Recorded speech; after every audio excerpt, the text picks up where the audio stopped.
Hello, my creative brothers and sisters. Sourdough here. And I want to tell you about some cool new things we got for you at notrealart.com. We just launched our artist education program where you can learn and grow your arts career.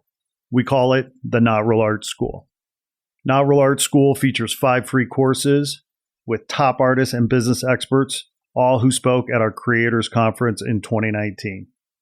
Our free courses include important business topics for any artist, such as how to protect your art, how to market your art, how to license your art, and even how to pitch your ideas in Hollywood. Our Not Real Art School program also contains free career advice from top artists who tell you how they achieve success in their careers. These artists include Jorge Gutierrez, Logan Hicks, Julie B., and Human. Take advantage of this empowering content today. Just visit notrealart.com and click on the school link to get access to this valuable educational content. And the best part is, it's all free. Yes, free. So you have nothing to lose and everything to gain. Visit notrealart.com today to learn this important business knowledge and grow your arts career. Warning: the Not Real Art podcast is intended for creative audiences only. The Not Real Art podcast celebrates creativity and creative culture worldwide. It contains material that is fresh, fun and inspiring and is not suitable for boring old art snobs. Now, let's get started and enjoy the show.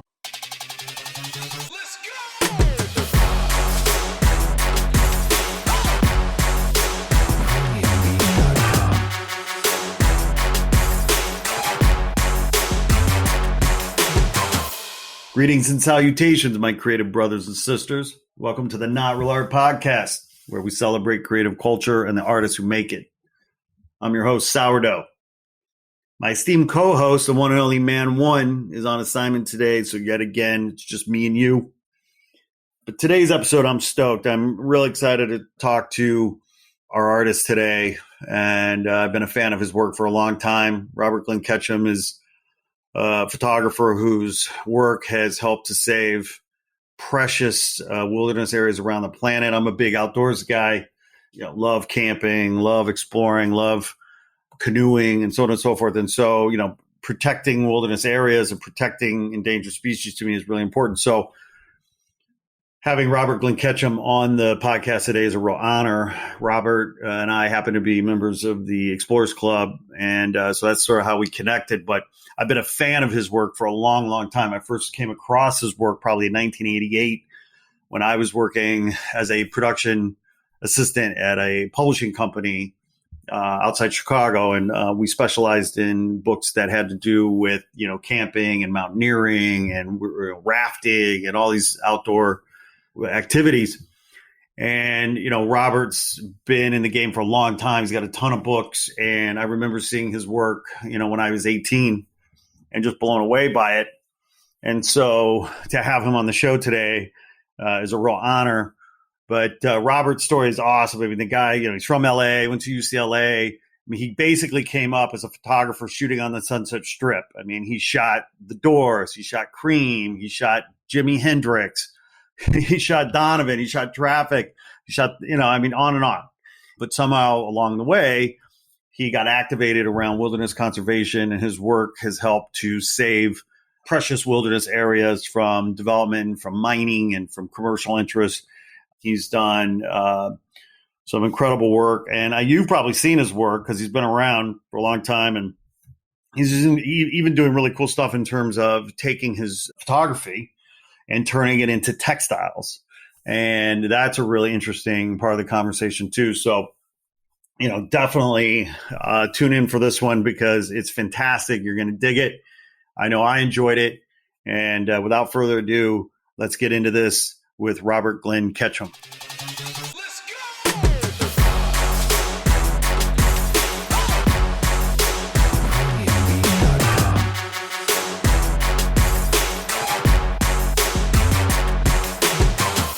Robert Glenn Ketchum, welcome to the Not Real Art Podcast.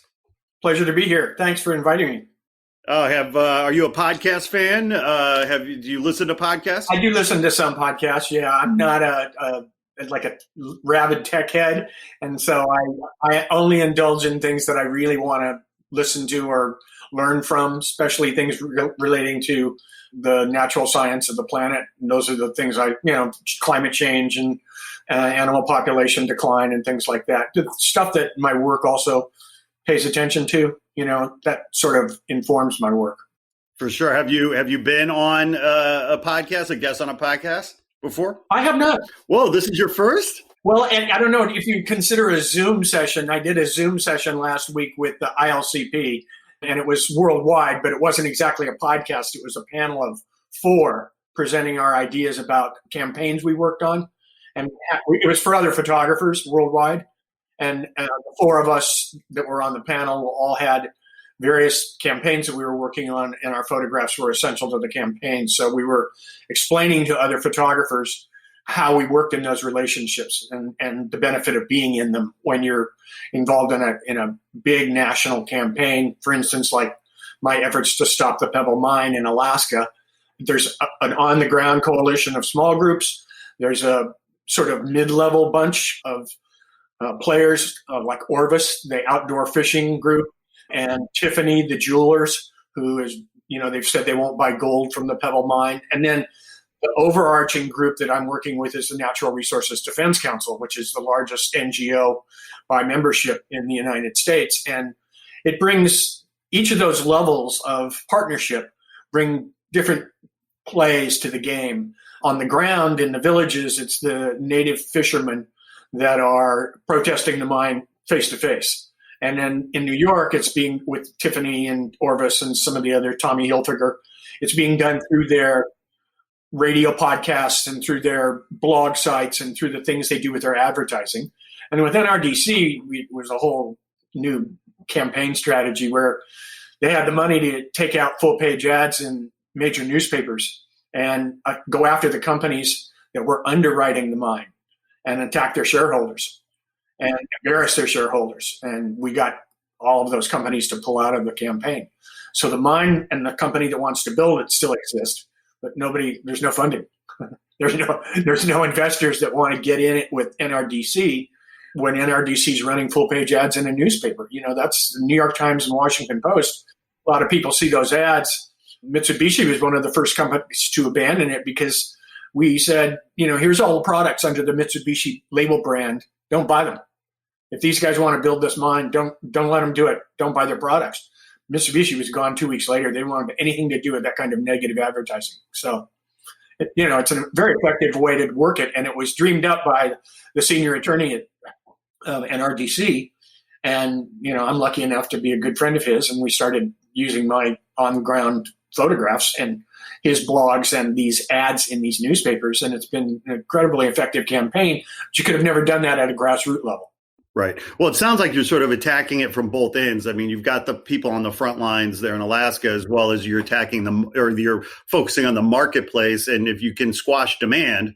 Yeah. No, and I think it's that multi-prong that's, even though Trump has been completely supportive of the mine, I think it's that multi-pronged attack that is being staged against its building that has confounded it all this time, and nothing's gone forward. For our listeners' sake, who may not be familiar with what's happening there at the Pebble Mine, give us a quick update and summary as to, what the hell is happening there right now.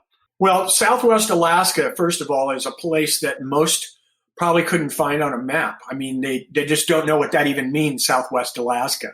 But it's a vast area. It's millions and millions of acres. It's 3 national parks, a national wildlife refuge, and the largest state park in North America. So it's huge. Most people couldn't name the parks. They're national parks, but they couldn't name them. They would know Katmai because that's the famous park with the bears where you can go look at bears. And so they would know the bears more than they would even recognize Katmai. But Lake Clark National Park, and Togiak National Wildlife Refuge. And so the first thing to do, and then all of those drain into Bristol Bay, which is the most productive commercial fishery in North America. And there's a $1 billion industry there that renews itself annually. It employs over 2,000 people in 3 states. It employs a huge percentage of the native population of Southwest. And then there's all the parks, which draw in a lot of visitation, and especially Katmai. I mean, it's ridiculous what they charge for a bed space at Katmai because it's so in demand to be there during the height of the bear season. Everybody wants to come from everywhere in the world to see these bears and not have to be afraid of them, And so the first thing I wanted to do, and the Pebble Mine hadn't even been announced yet, was I saw the fishery resource and I saw the potential to, like we had all of our other fisheries, overfish it. And so the first book I wrote was in 2000, and it was called Southwest Alaska, the last great salmon fishery. And it talks about Bristol Bay issues and about fishing regulation issues and those sorts of things. And then that huge drainage that supports that salmon fishery comes down 2 or 3 principal rivers and then hundreds of smaller ones. But the principal ones come out of very particular headwater areas. And one of those headwater areas was Wood-Tikchik State Park, which is the largest state park in North America. And I flew over the park a couple of times and just thought it was spectacular and decided I wanted to do a book on the park. And so that book came out in 2004. And just before it came off press, Pebble Mine Consortium Northern Dynasty, which is a Canadian company, announced that it wanted to build the largest open pit gold and cyanide leech mine in the history of the world in the headwaters of the largest of the rivers, the productive rivers, the Kwichak. So the mine would be 2 miles across and 2,000 feet deep. It would be spread out theoretically over a period of 20 years in its construction and use and viability. And it would have 26 square hectares of toxic tailing slurry ponds from all the pumping that they would have to do in order to create the mine. And they were going to, the earthen dams holding them back would be bigger than the ones that dam the Three Rivers Gorge. I mean, talk about scale. And in one of the most seismically active earthquake zones in the world. What could go wrong? Yeah, just it's so completely wrong that immediately I took the 2 books and combined the work in them and put out a show called Southwest Alaska, A World of Parks and Refuges at the Crossroads, and began the No Pebble Mine campaign. And I began it as a blog in 2006, and I was working with a number of Alaskan coalitions because I was on the board of one of the big Alaska Conservation Foundation, big Alaska nonprofit that works on conservation issues in state. I was on that board for 9 years, and so I'd come to know most of the players and the native groups that were involved and the fisheries groups that were involved. And then as I traveled back and forth between the lower 48 and Alaska, I began to think we need to get bigger players in the lower 48 involved. This is going to take more than just the on the ground group that I know in Alaska. They don't have enough reach yet, and they don't have enough followers, and the word isn't out. So that's when Orvis and Hilfiger and Tiffany's got drawn in because I knew people at those places. And then NRDC has an office here in Santa Monica. It's their West Coast office, and the senior attorney is also West Coast director. And he's a brilliant guy that I've known most of my life. His name's Joel Reynolds. And Joel and I were involved in a campaign in Baja to protect lagoon where the whales birth, Magdalena Bay, which in fact Mitsubishi wanted to put a big salt extraction plant in.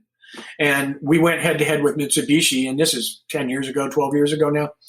We went head to head with Mitsubishi and finally resorted to the ad campaign in the newspapers. And boy, when we published that one listing all of their subsidiary products and, don't buy Kawasai refrigerators, don't buy LNG dishwashers, don't those kinds of things, they just were like out of it. We don't want to have this kind of bad publicity for our overall corporation, and the salt plant's not worth it. And they withdrew. And St. Ignacio Lagoon was protected finally and put into world biosphere status. So I've been asking Joel to get involved in the Pebble Mine campaign and bring in the big audience of NRDC.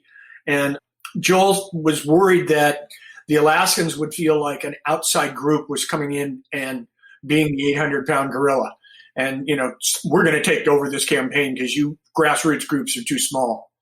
And instead, he worked his way into it slowly, and he made friends with most of the leaders of the various groups so that they would know what his intention was. And then he basically stayed out of the state-fought issues and the ballot issues and went to work on running these newspaper campaigns again. and starting to attack one after another the investment groups that were in the Northern Dynasty shareholders circle. And the first one to back out was Mitsubishi. And then we got Rio Tinto, which is one of the biggest mining groups in the world, and they backed out. And Joel's so smart, he even ran an ad after that. These ads are $1 million pages. You know, you take out a full page in the New York Times, you're paying out some serious cash to do that. And he took out an ad after they withdrew saying, Rio Tinto, thank you for withdrawing. We hope the other shareholders and other investors recognize your insight and follow suit. And Anglo American, it's time for you to get out. And a year later, Anglo American bailed out. You know, so it's very effective to put them up in front of their shareholders and call out a losing operation. The mine ostensibly may not make any money, and it's going to cost billions to build, and it could destroy a fishery that already is worth billions. So it's not a good equation. And we had to figure out a variety of ways to bring that out to the larger public. So everything, blogs, online presence, the newspaper ads, the local groups doing in-state protests, showing up at every state board meeting, you know, the whole rigmarole, grassroots campaigning and nationwide campaigning all mixed into one huge machine trying to stop this very, very potentially destructive construction. It's classic, right? I mean, you definitely need that sort of comprehensive integrated communications plan that attacks those pressure points, right? In that ad that you talked about him thanking Rio Tinto and then, you know, putting pressure. I mean, that was a master move there. That was a master stroke. Yeah. And I have to say that the West Coast and the East Coast boards don't always agree with each other. And the East Coast is the home office. Well, yeah. And the East Coast is the home office. And so very often, you know, Joel will say he wants to do something and they won't be on board with it. And he doesn't do it. But they have totally been on board with these ad campaigns, and they get it and they see the effectiveness of it. And I'm flattered to be part of the campaign because there are virtually no other groups that could afford these kinds of ads. You know, you got to have a huge base to draw from in order to have these kinds of, you know, pools of cash to spend on something like that. Well, let's be clear, right? These are the same tactics, strategies, and tactics that the big companies use to sell. The politicians sell the citizens on the idea of the mine in the first place, right? So, you know, this, right? So like, let's fight fire with fire. No, it's been a really interesting campaign. Obviously, the company is still viable in Canada, although they don't have any financial support. They're still there. And so we're kind of holding ground and hoping that the election changes everything, because Biden would, you know, have the EPA cancel the air and water permits right away, and he would restore the original protected status that Obama bestowed on Bristol Bay fisheries, and Trump rescinded it. And so those things would all go back into place, I think, relatively quickly. I first became familiar with Bristol Bay probably in around 1996 or 97. I was living in Chicago at the time and was doing a lot of work in terms of brand strategy, brand identity design, packaging design for actually an international branding agency there in Chicago.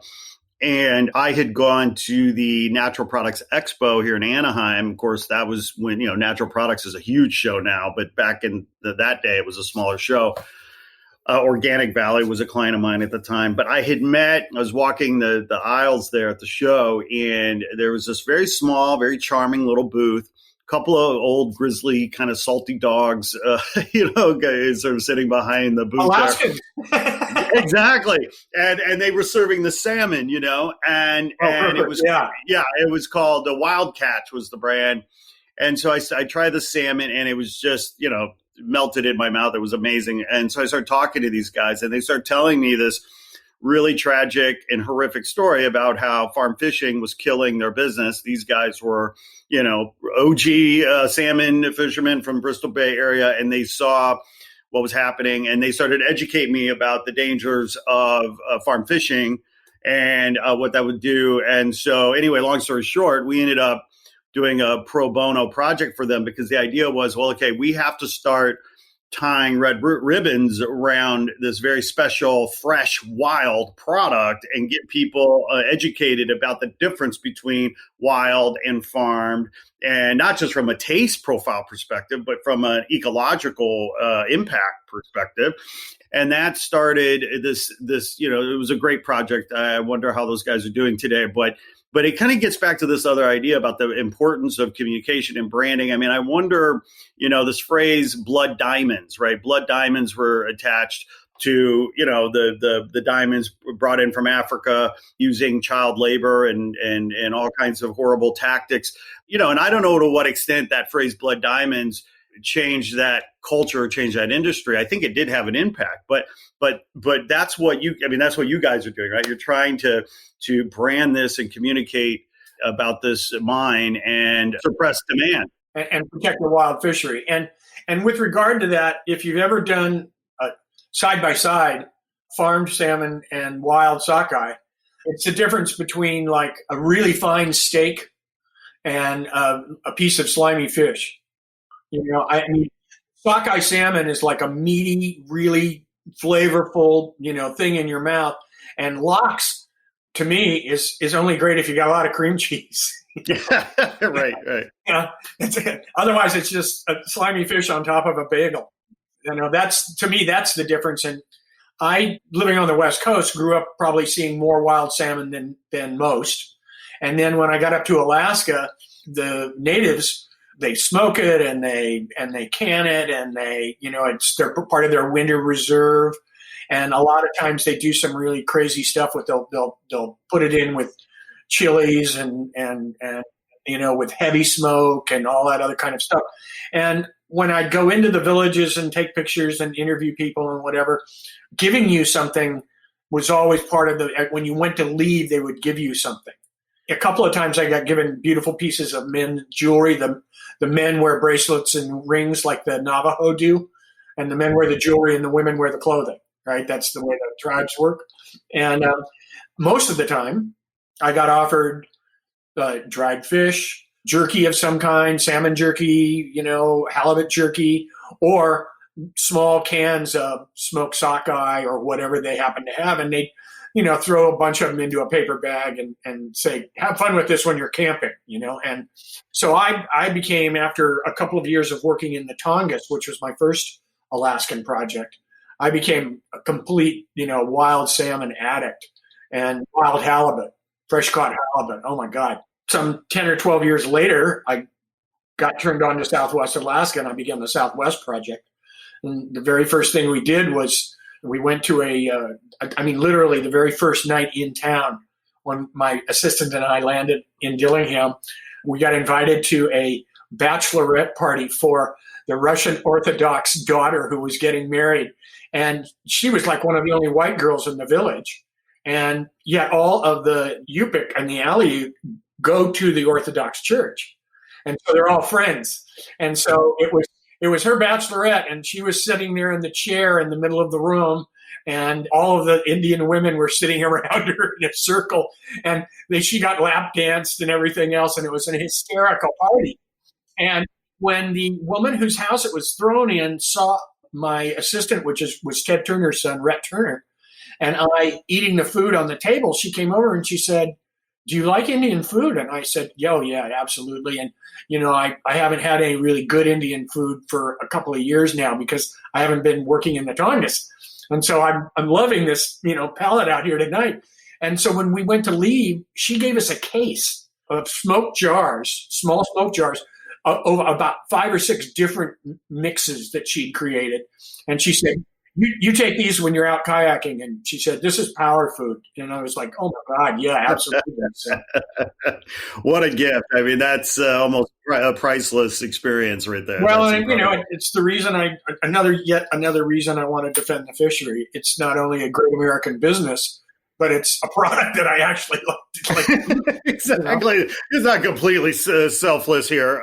We want to keep eating this food. And then there's all kinds of other stuff in Bristol Bay too. There's one of the largest herring catches in the world, red crab, all kinds of North Pacific fish, cod, and things like that. So it isn't just the salmon fishery, but the sockeye salmon fishery is the largest single catch ever recorded. And it was recorded this year, which means the fishery is healthier than ever. Oh, that's wonderful news. That's wonderful news. And I was going to ask about that because I was fearing that maybe the catch would be down, but that's great. Yeah. Largest catch in recorded history. Fantastic. The fishery groups are doing a good job in spite of the fact that they're threatened by the mine's possible development. The fisheries themselves are doing a good job. Yeah, I mean the dirty truth here, right, is that unfortunately, as it seems that to me anyway, that as human beings continue to, to populate the planet, want to develop markets so that capitalism can grow and consumption can grow, our natural habitats are under constant threat. I mean, you'll extinguish this fire, you'll win this battle, but we haven't won the war. There's more battles, more fires popping up. Yeah, and we were speaking earlier about climate change, and that's the universal threat. I mean, it's going to warm Bristol Bay and probably push the salmon farther north. It's already driven the walruses so far north that they can't be hunted anymore by the villages. They're now too far north trying to stay on ice floes. The villages can't cross that open water by boat. So it's an ever-changing world, and it'll be curious to see what, say, between now and 2030, 10 years of time, what that evolution is going to look like, because it's going to be very strange. Yes. Well, it's interesting. I mean, one of the things I wanted to talk to you about, because as an artist, I mean, you're a photographer, a very accomplished, world-renowned photographer, but, you're an activist and you're an advocate for so many important environmental and social causes, political causes, what have you. And, artists, and you've been very effective in terms of using your art to help drive change and so on and so forth. And I think there's a lot of artists out there right now that have so much energy and so much passion, and they want to make change. They want to use their art, strategically, effectively to help impact change. And maybe they don't know exactly how to do it, or maybe they're working hard, but maybe they're not working smart, right, in terms of how they can leverage their power as an artist to make change. Can you wax poetic a little bit in terms of your formula for success, in terms of how you as an artist have found success in terms of driving change using your art? In some ways, I stumbled into it. I never much used a camera until I got into my freshman year at UCLA. And I had gone to a very prep boarding school for high school. And so arts wasn't even part of the program. And at UCLA, I had in-depth requirements regarding how many units of art had to be taken to graduate.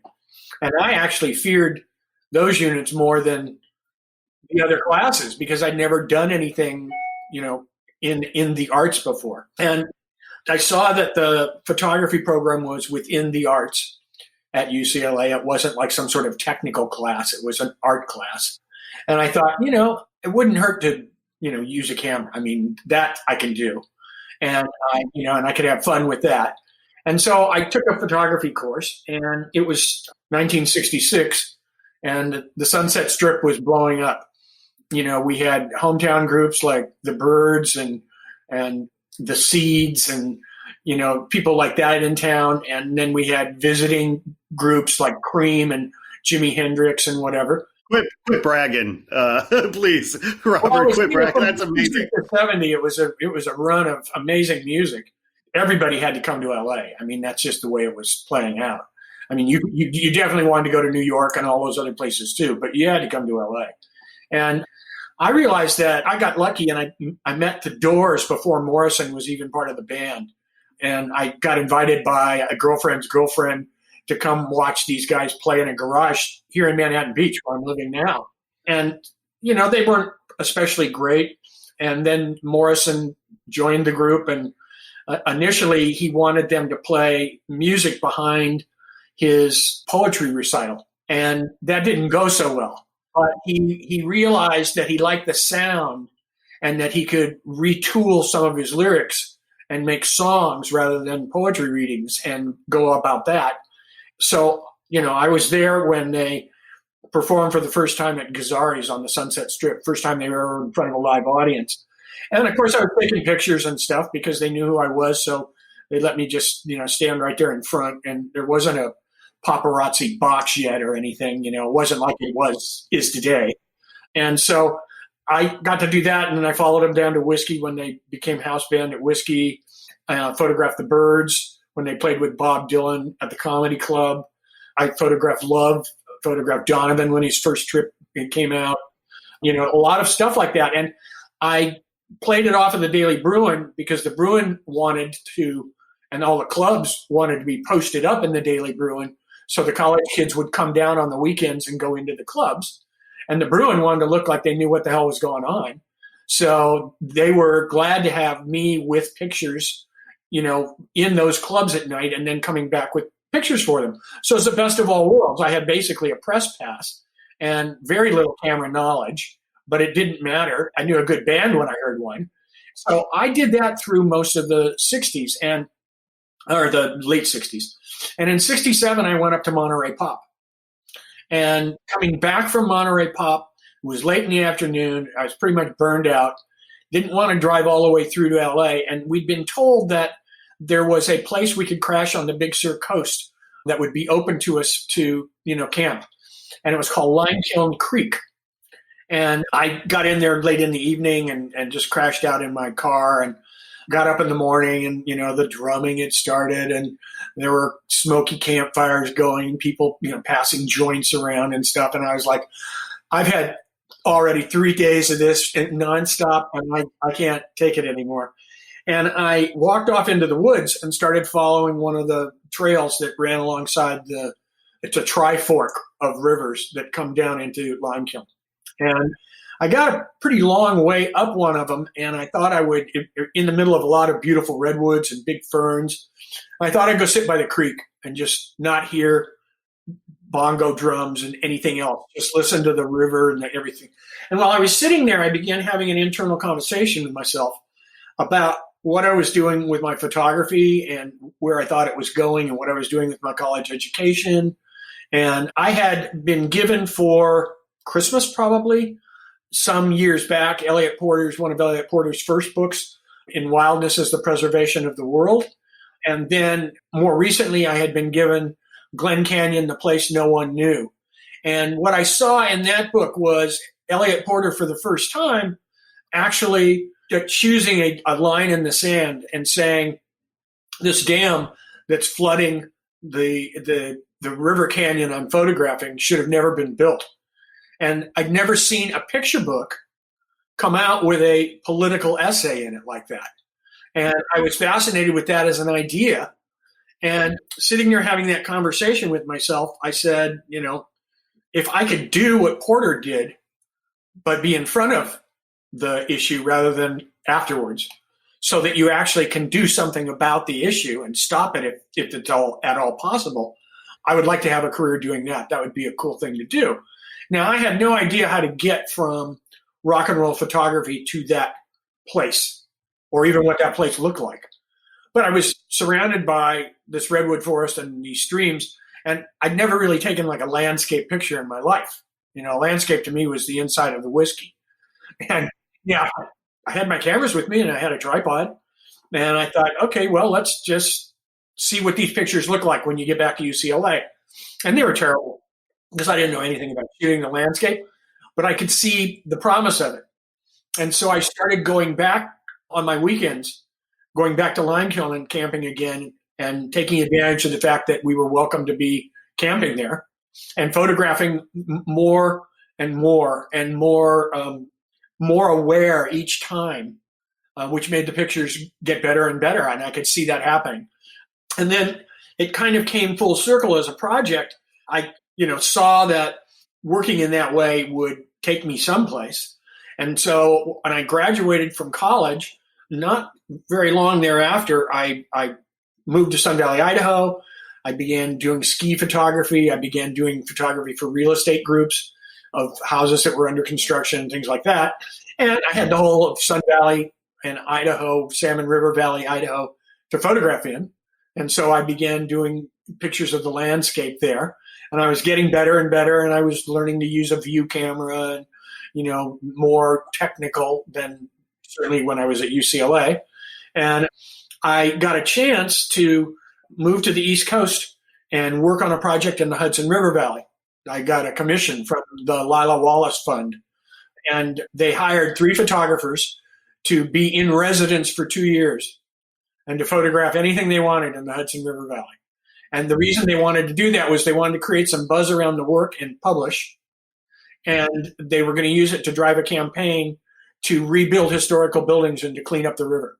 And I thought, well, if that's the case, and they're going to have a political point of view with this, then I'm going to infuse the photography with politics.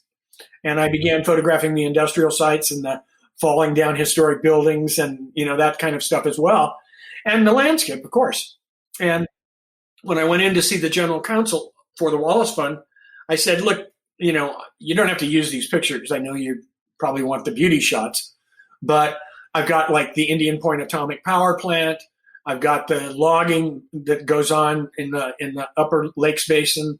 I've got, the toxic plants in Albany that are dumping into the river. I photographed it all. And they were like, oh, we want to put that in the book. And I'm like, seriously? And when we took it to Aperture absolutely didn't want to do that. And basically, yeah, they didn't want, oh, you're going to ruin your market. Who's going to want to see a picture of the atomic power plant? And to some degree, from a pure picture book point of view, I can understand that. But the Wallace Fund said, sorry, we'll take this elsewhere and publish it elsewhere if you don't want to put these pictures in it. I'm sure Viking or Abrams will do it. And Aperture was like, okay, we'll do it. Well, them claiming that we weren't going to succeed with a book like that, we printed 10,000 copies and sold them in 3 weeks. So that had nothing to do with it at all. And that led me to the Tongass Rainforest Project. And that was my next shot. And we put as many clear cuts in that book as we had pictures of the virginal landscape. And so, I began to see that I was being led to these projects. But then as I stepped back and said, in the style I am developing around myself, how can I address these projects? And in the Tongass, it was perfectly obvious. You've got virgin old growth forest full of habitat, salmon and bears and eagle. And then you have this area that looks like it was hit by an atomic bomb that's, been industrially logged. That, pretty obvious the way you can make picture comparisons there. And so I was doing that. And the Tongass campaign was successful. We passed the largest timber reform bill in the history of the United States under a hostile president, George W., Sr., and he signed off on it. And so to me, that was amazing that we got that far. And then I got invited onto the board of the American Land Conservancy. So this is bringing this story full circle.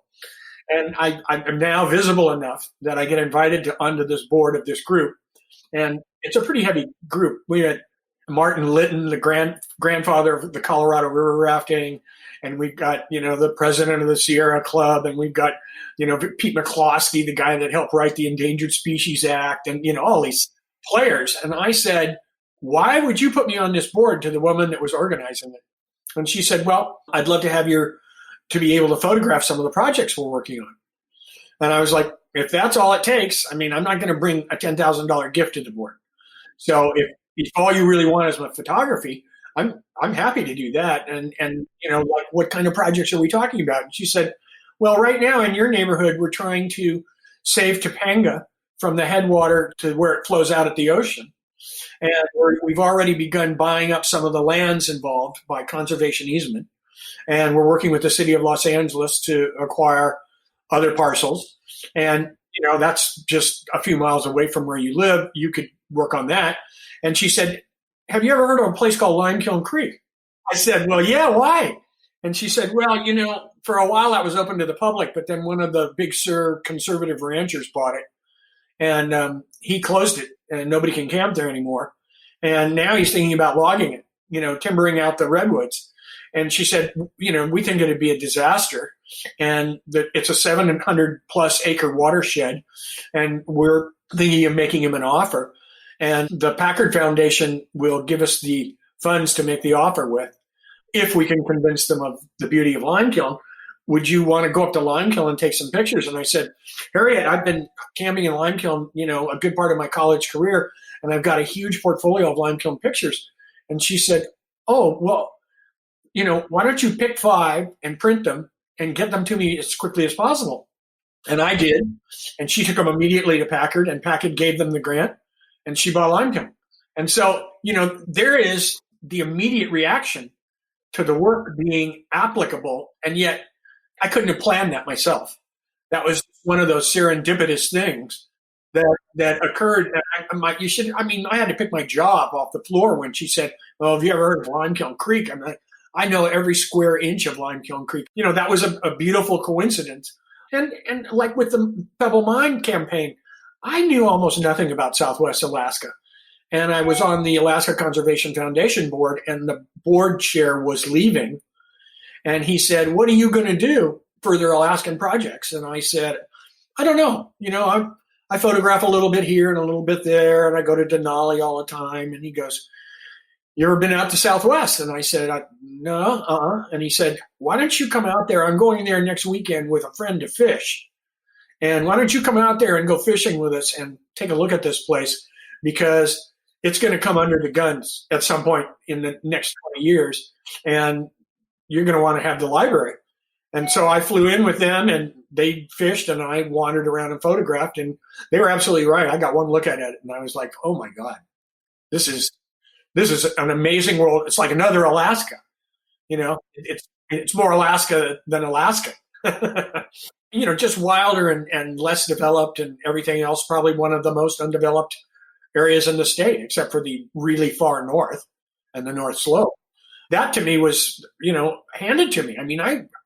I don't know that I would have ever gone out to Southwest if somebody hadn't said that to me, So I simply try to take where I think my pictures will have value and infuse them in the right way. And in the Pebble Mine campaign, obviously there's no mine there, so there's no critical pictures of that to contrast with the landscapes.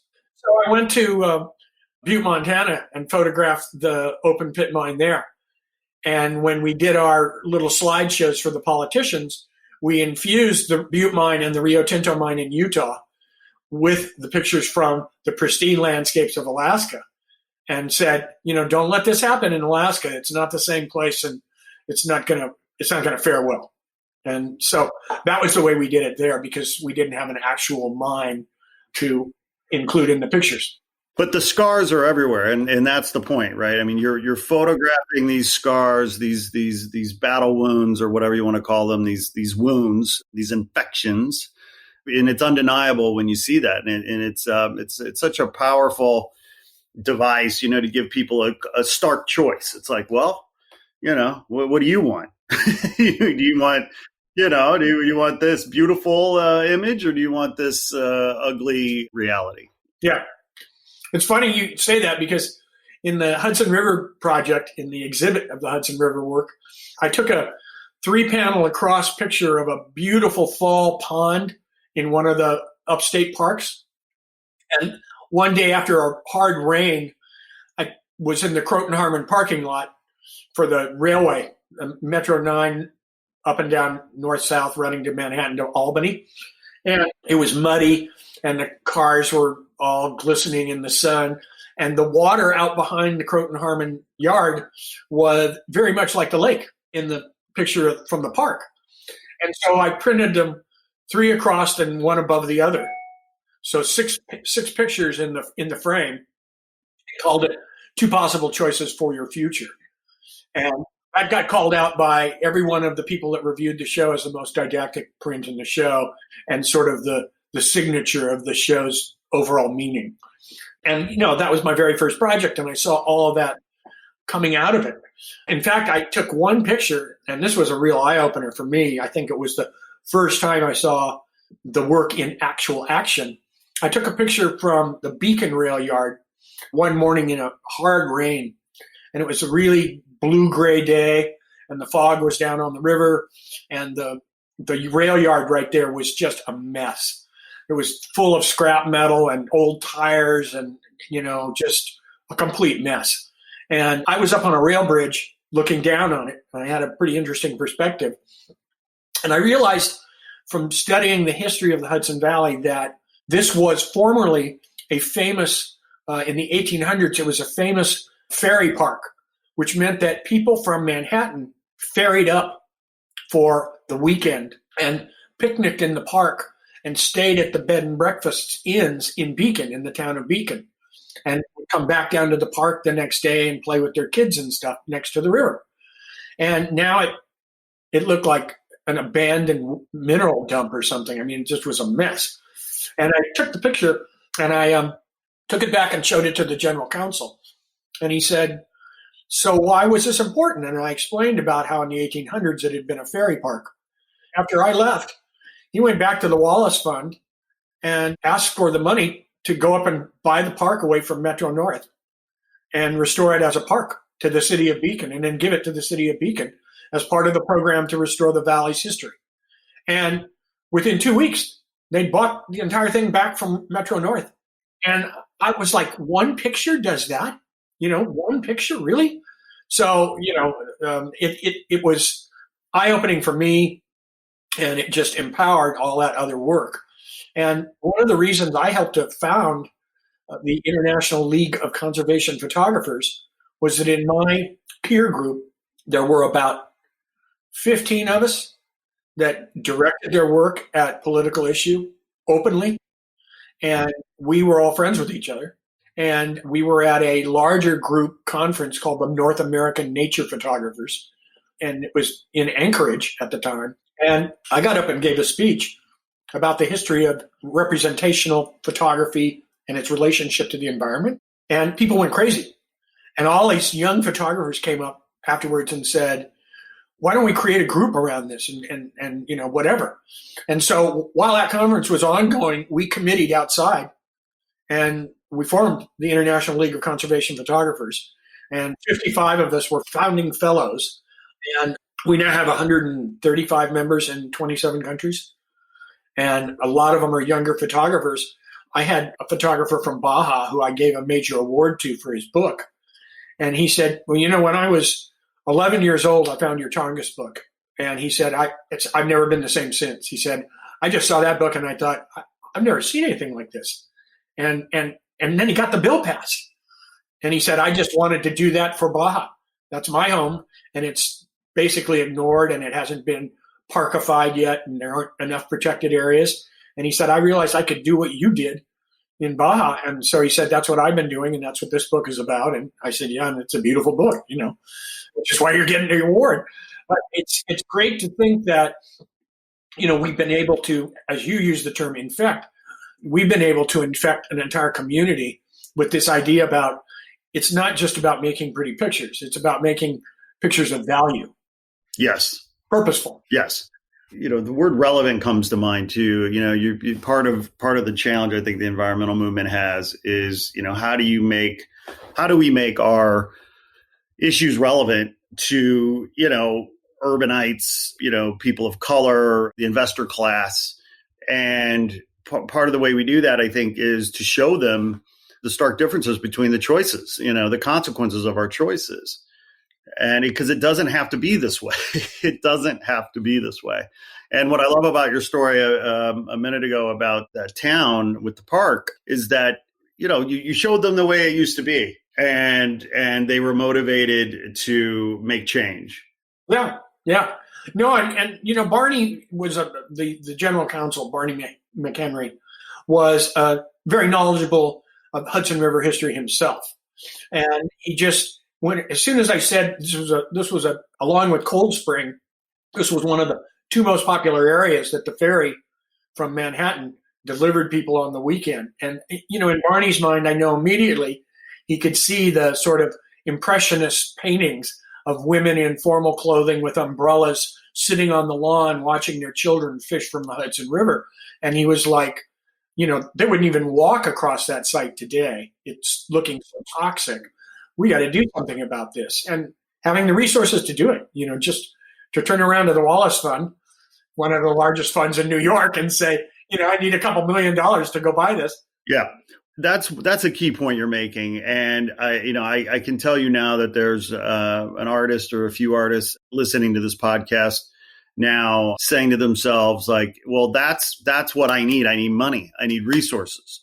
We actually interviewed an artist yesterday, Aaron Yoshi, who's doing this incredible project called The Land of We.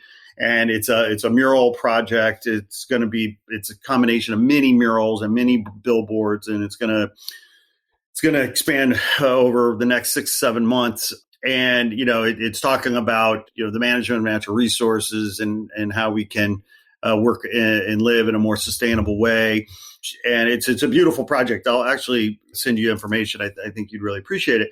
But she's done a great job of being able to. She actually is a fabulous artist who happens to have an MBA. so her business acumen is fantastic. And so she went out and found the money before she even started to really talk about the project. I mean, she was pitching and found the money before she went public. But I think so many artists who are passionate about an issue, they've got a lot of energy, they've got a lot of talent, they've got a lot of great ideas, but they don't have any money. And one of the great things about, your work and your journey is that you've been able to, through your work, connect with, resources that empowered and facilitated your work in many ways. What's some advice that you would give, for those artists out there that are saying, well, how do I find the money? What advice would you give them? The way I found most of the money that I raised was, ask. You said ask. If you don't ask, it's not going to happen. Like, for instance, with the Tongass campaign, the initial offering came also from the Lila Wallace Fund. And they gave me $20,000 to go up for one whole summer, do whatever I thought I could do. And when I came back, I said, I need another summer. It's too big a place. I only saw, like a smattering of it. And I now know I've got my feet on the ground. I now know what else I need to do.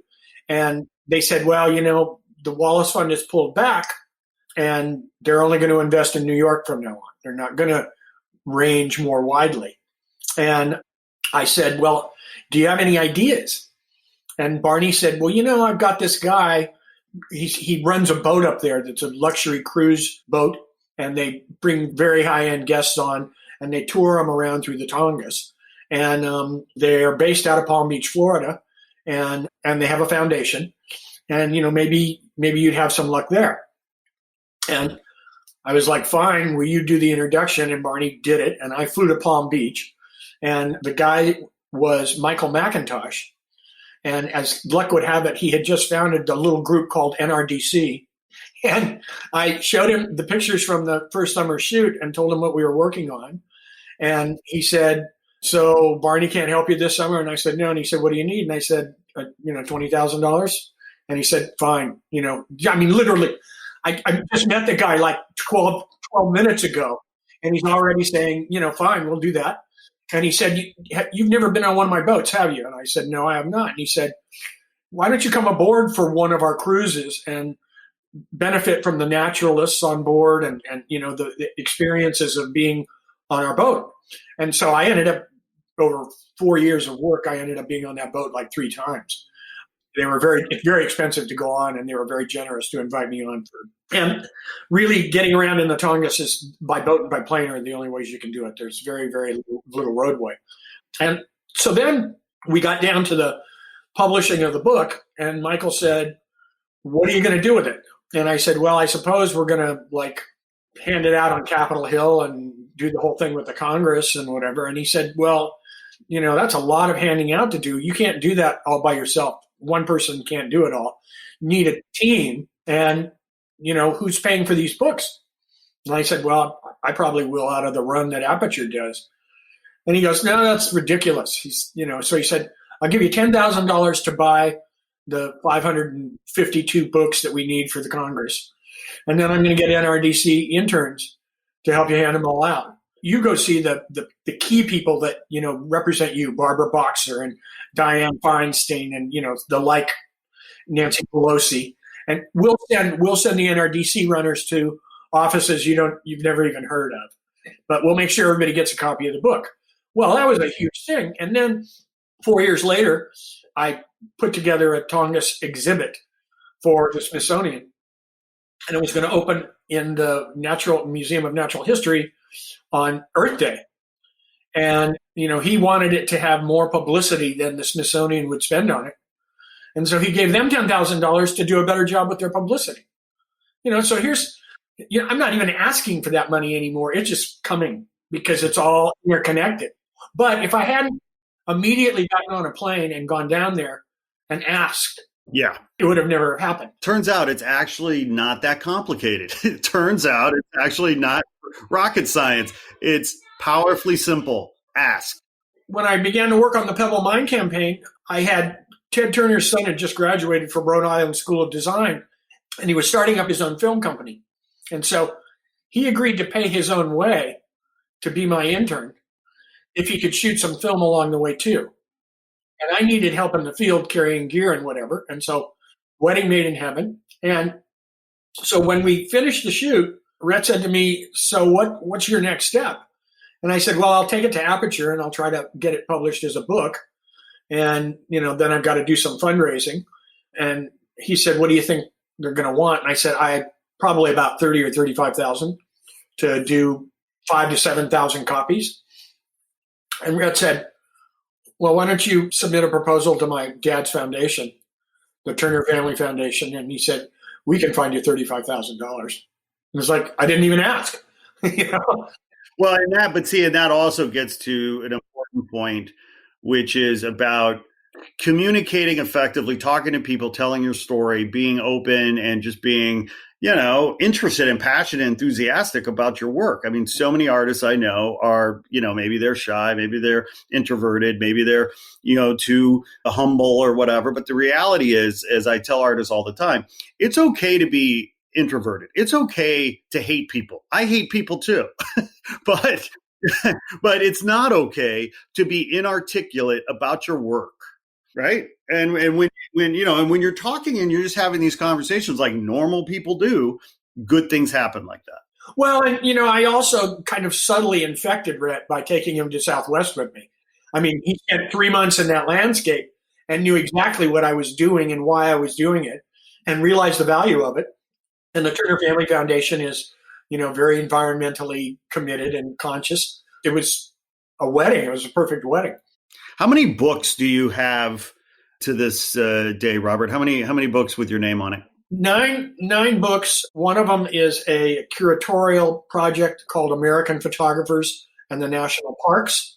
And I do have work in it, but it goes all the way back to the early photographers in Yosemite and Yellowstone, William Henry Jackson and Watkins and Muybridge. And then it comes forward to my contemporaries.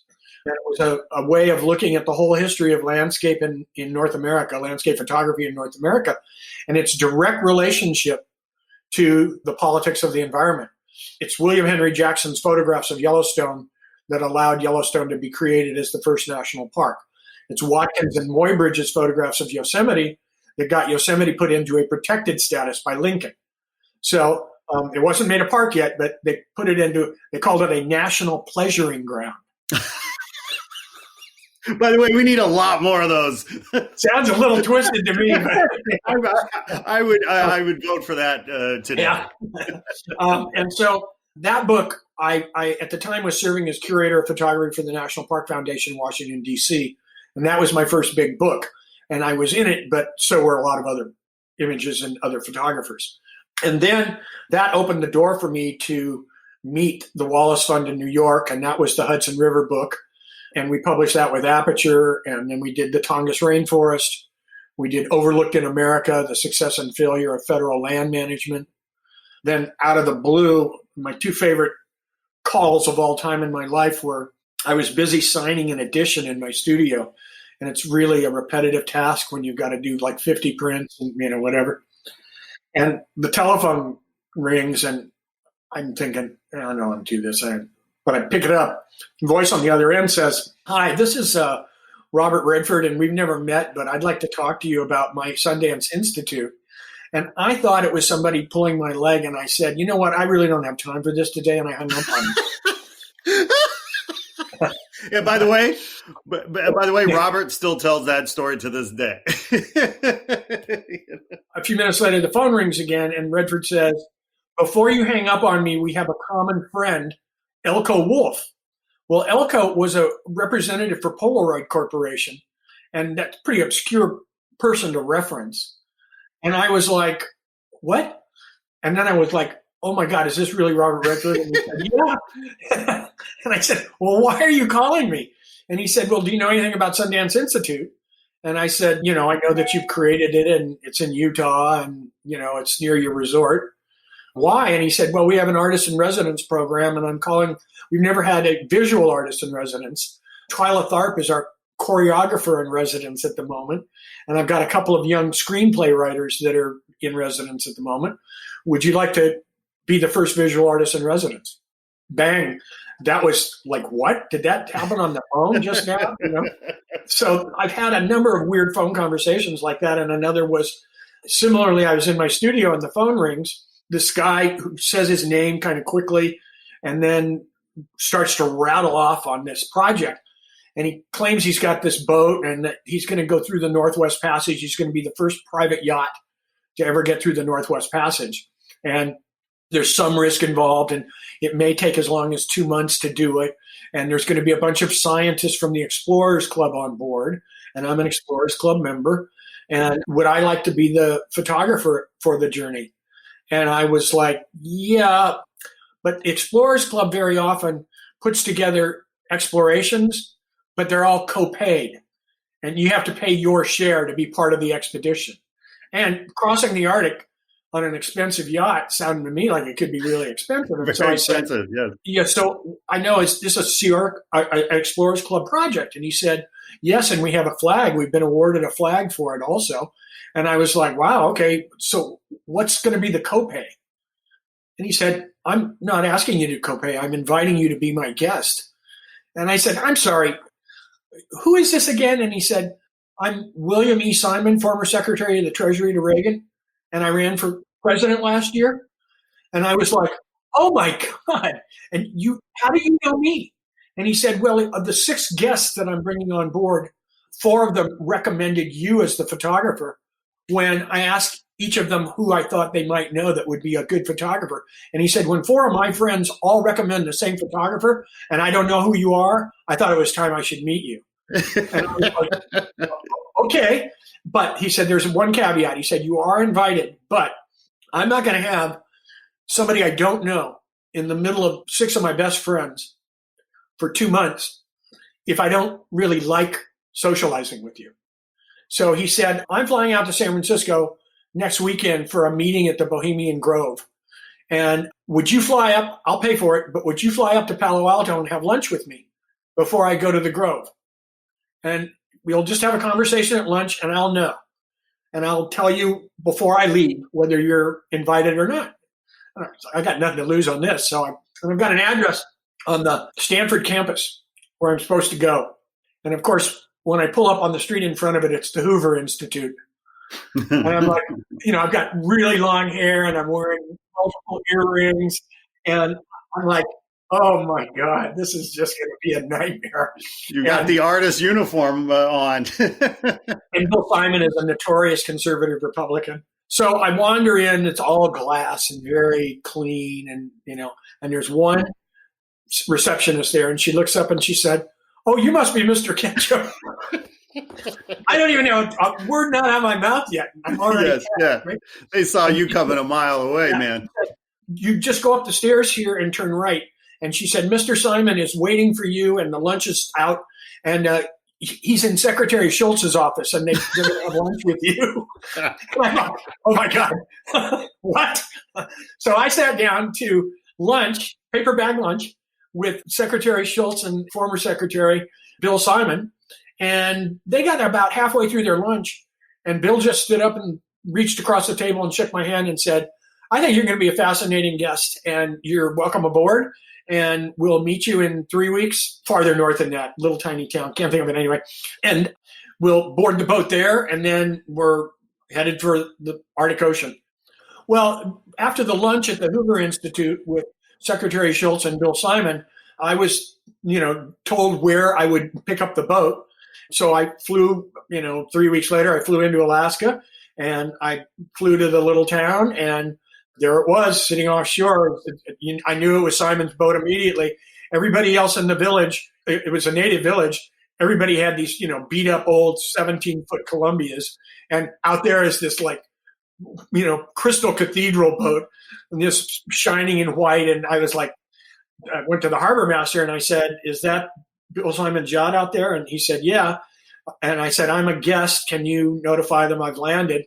And he said, yeah. And he said, just go down the street to that bar and have some breakfast because we're still real early in the morning. And he said, they'll send in a Zodiac for you and they know you're going to be waiting at the bar. So just, go do that. And so it took about an hour, and they came in and got me in the Zodiac, and we were off to the races. And then we went north from there all the way to Barrow. And then from Barrow, we kind of tried to avoid the ice from the pack by hugging the shallow shoreline. Bill had taken a super tanker tug and had it reconfigured by a master yacht builder. And what he wanted a lot of power, and he wanted a very shallow draft, because he figured we would get in over some real shallow water, and that would protect us from the icebergs. And it was a good plan. He thought about it for a couple of years, and he'd been watching climate changing, the melting and freezing of the ice, and he figured the time of year when it was to be done and everything else for optimal passage. And we did get stuck for 3 days at one of the crux points, but other than that, we got through, and we were the first private yacht crossing to ever do so in one season. You were on board for, you said 2 months? Like, how long did it take? It actually, we got it all done in 31 days. Okay. Because we had such open water. Right. He calculated it correctly. Wow. What a story. Well, and there's another one of where largesse is really a benefit. He brought on a helicopter and a pilot out of Canada, to a little tiny helicopter, but nonetheless a helicopter, to go out and fly in front of the boat to find open water leads, so that we could stay in open water and not get trapped. And when you're down at boat level, you don't have that perspective. And short of putting up a drone or something, you want that aerial view, because it makes navigating the yacht so much easier. And so we didn't have drones at that time, but Bill had no problem about leasing for about 20 days a helicopter. And then there's only like 50 miles to fly that the boat can cover in a given day. Then the helicopter comes back and sits on the deck. So I went to Bill and said, you paid to have this helicopter here, and you paid the fuel, and you're paying the pilot even though he's not flying. I said, why don't you send me up and we'll just go fly the landscape of the islands? And Bill was like, yeah, that's a great idea. Go do that. Make that happen. Yeah. So we flew every day. I mean, literally we'd go out and do the lead search, and then we'd come back and report, and then we just go and be gone for the rest of the day and photograph everything. So it made the aerial platform made the Northwest Passage book just so much better. And it was so much more informative about what climate change effects were having on the islands, because you could see where 10 years earlier there'd been a glacier on the topo map, and there was no glacier. And when we flew over it, there was no glacier in that valley. It was a dry valley now, that kind of stuff. So really interesting. So what was the most awkward conversation that you found yourself in on that trip? It wasn't so awkward because I was prepared for it, but it surprised me how it went down.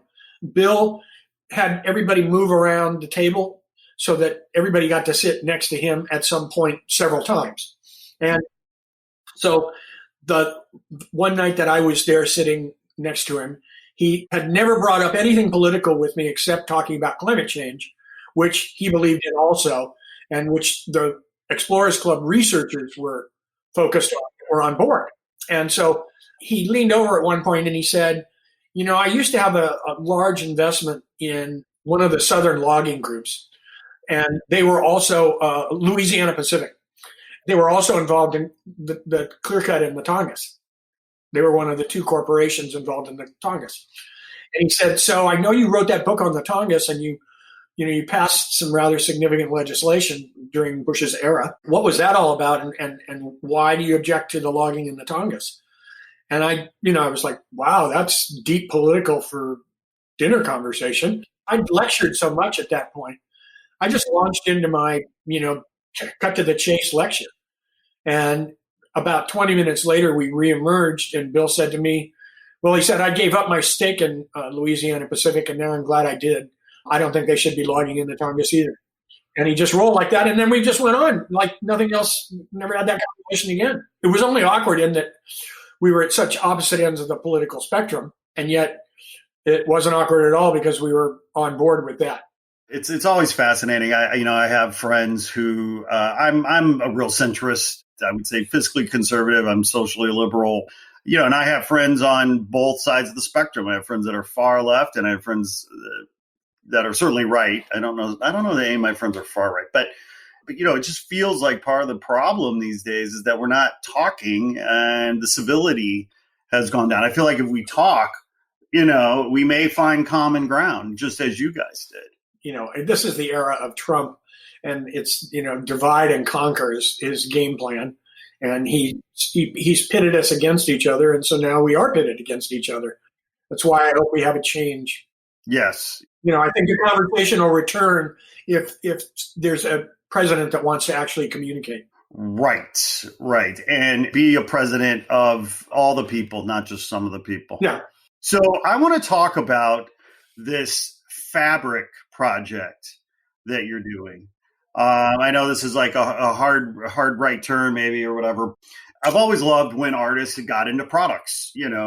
Historically, products are, maybe created by, if not industrial designers or, maybe, fashion designers or what have you. And here we have a photographer, visual artist now getting into product, if you will, fabrics, tapestries, and it's just stunning stuff. I'm wearing one of my own t-shirts. How do I get one? How do I get one of those? I got to get that. I love it. Absolutely love it. Unpack that for me. Where did the idea come from? When did you start doing it? How do you print it? Where is it manufactured? How do you sell it? Let's unpack it. Okay. It started when I was still at UCLA. My photography teacher in my more senior program was a guy named Robert Heineken. And Robert Heineken was very experimental. And he used photography as sculpture. He used photography as print. He used photography on fabric. He did lots of things. He projected on nudes and then photographed the nudes. Did a lot of really interesting things and was very inspirational to me and very, very non-traditional. And some years later, long about the time I began the Hudson River Project, I could see in my photographs these fabulous sort of textural surfaces, a lot of the dry grass and the belabored fall colors in the trees with multi-layers of leaves of different colors on top of each other and things like that. And I thought, I would love to figure out a way to translate the photograph onto fabric and have it as accurate as it is as a photographic print, not have a blurry, ink blend image, but actually have a great photographic image. And I used the mural printmaking machine that came in the the late 70s. It came in from Japan, and it still was very soft. It didn't have great clarity, and it didn't have a really good tonal range. And so that was kind of disappointing. And I did some loom weaving in Mexico, and that was still too based on a grid to handle how organic my landscape imagery is. I have Japanese sponsors because I shot Pentax cameras and Fuji film, and I often went to Japan to meet with them and show them new work and stuff like that. And I was in Kyoto, and I was in a robe store, and some robes that are made in Japan are so expensive that after they're worn for the ceremony, the family has to sell them in order to get their money back out of them. And so there are stores with these, fabulous robes that have been made for weddings and tea ceremonies and whatever. And so I was just indulging myself in things Japanese. And I went into this robe store to look through it, and I came on an embroidered robe with a swan on it that was clearly done from a photograph, not a drawing. It was just absolutely clearly done from a photograph and not a drawing. And I grabbed the robe, and I ran up to this poor guy behind the desk who probably didn't speak a lot of English. And I'm like, look at this. This is a photograph. This is a photograph, And he's like, okay, so what, I'm like, well, where did this get done? Do you know who made this robe? Well, he said, we tell people that they're all made in Japan because traditionally we did that. But he said, the Japanese society doesn't have this kind of time anymore to do this. And he said, we have it all done in China. And I said, okay, so where? And he said, well, this one was done in a city called Suzhou, which is famous for its fine embroidery. And so I took that little piece of information and came home. And UCLA announced that they were one of the first 3 universities to enter the China exchange program when Nixon and Deng Xiaoping decided to recognize each other. And I was now alma mater. I wasn't a student, but I figured I'm not looking for money. I'm not looking for you to finance me. I'm just looking for your connections to help me get in.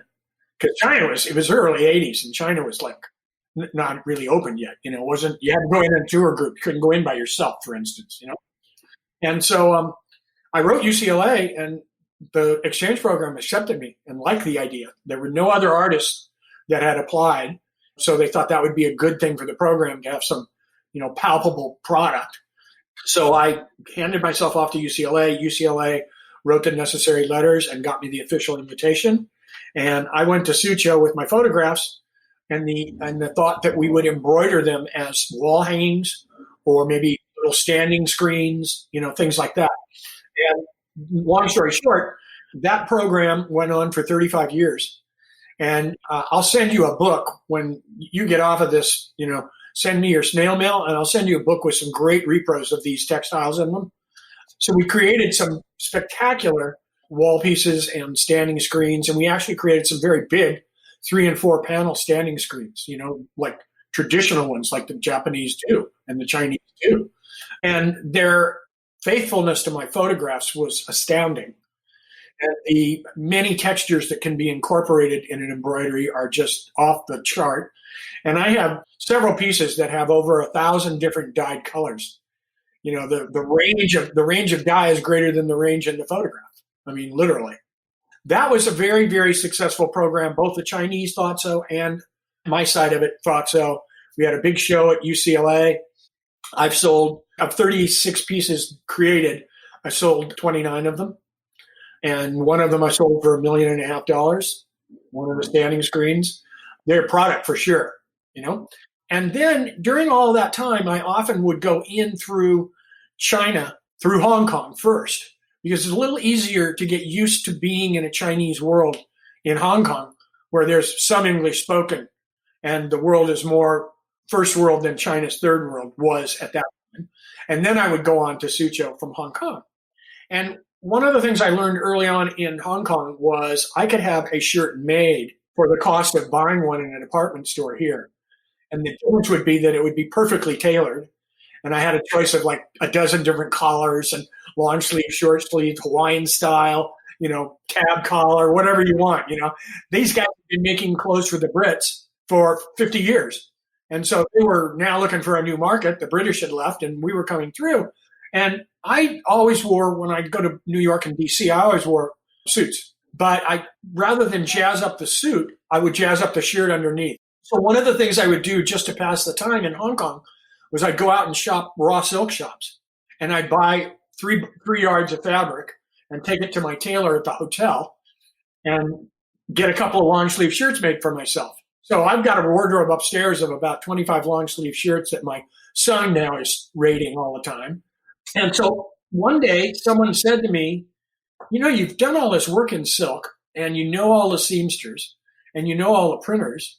Why don't you make your own designs and print your own fabric? And I was like, well, I never even thought about that, but I could.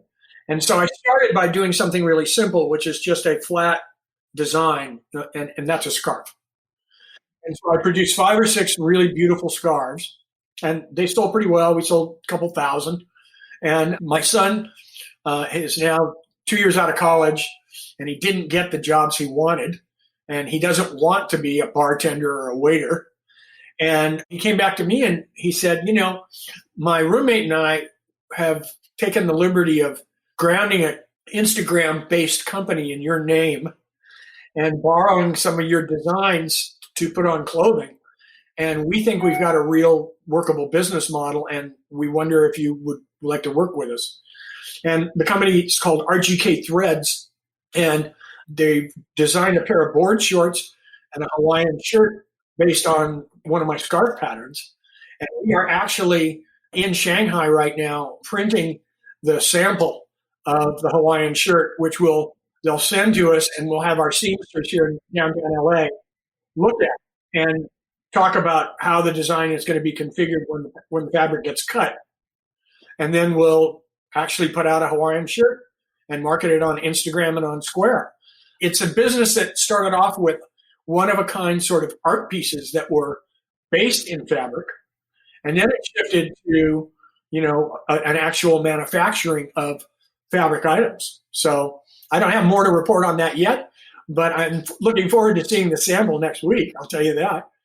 A 73-year-old artist and still being so productive, Well, yes, for sure. And, and that I think that is the blessing of being an artist in that, if you want to be, you can be prolific and be, constantly producing and innovating, right, across these different categories. And what I love about what you're doing is sort of this, it's a vertically integrated model almost. I mean, historically, if an artist had a pattern or a piece of art that a manufacturer wanted to use, it'd be a licensing deal and you'd be getting, royalties or whatever the case might be. Of course, the licensing game has changed, so much in the last 12 years since the original '08 recession. And then, of course, Amazon killing everybody. Right.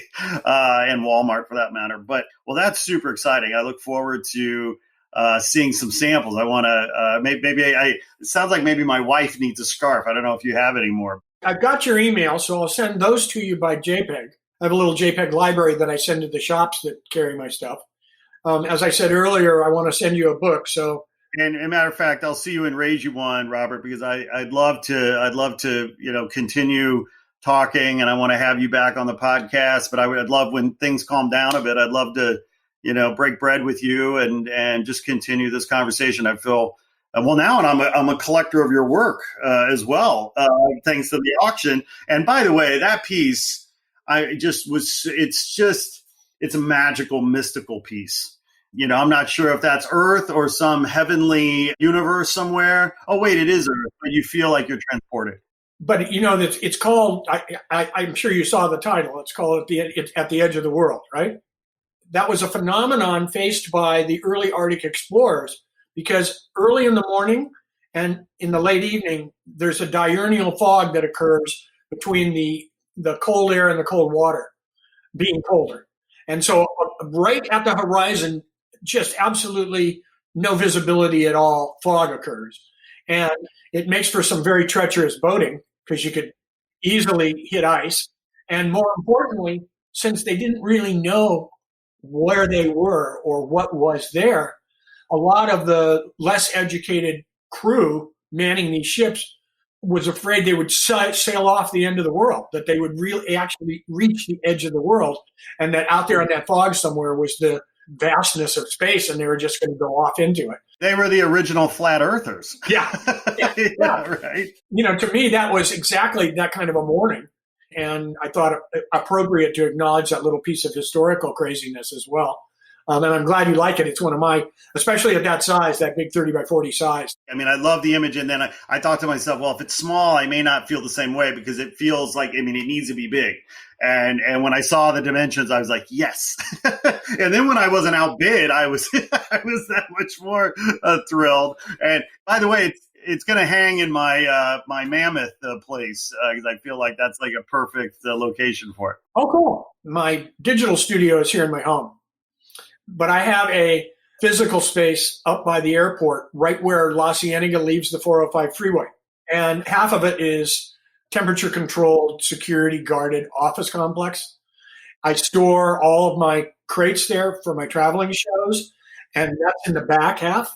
And then in the front half, it's a physical gallery space.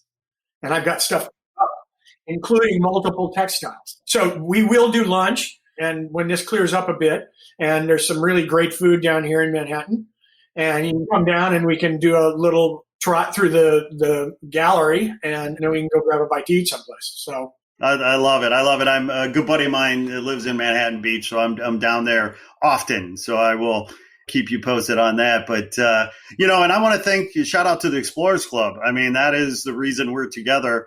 I guess they were silly enough to let me in as a member in 2005. When did you become a member? 88 or 86, something like that.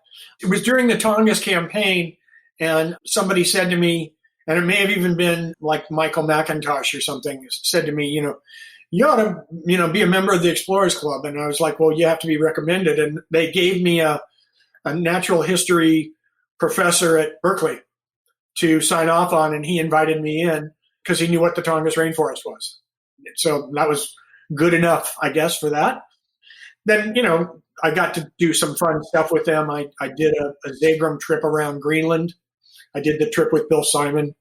And I did a North Pole, icebreaker, Soviet Soyuz icebreaker to the North Pole with them too. So anyway. Very cool. Very good. Have you ever worked with the Center for Biological Diversity? I know who they are. I've never worked with them myself, but I certainly know who they are. Yeah, I was on the board there for 3 or 4 years. Great organization. And a shout out to them as well. Robert Ketchum, it's been an honor, man. I'm so grateful for your time. I know our listeners are going to love this one, and a lot of goodness here, a lot of insight.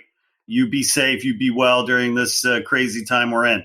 I will. Thanks very much for having me, and you be safe as well. And we will get together for this lunch at some point. I look forward to it. You have a beautiful weekend. Cheers. Hey there. Thanks for tuning in.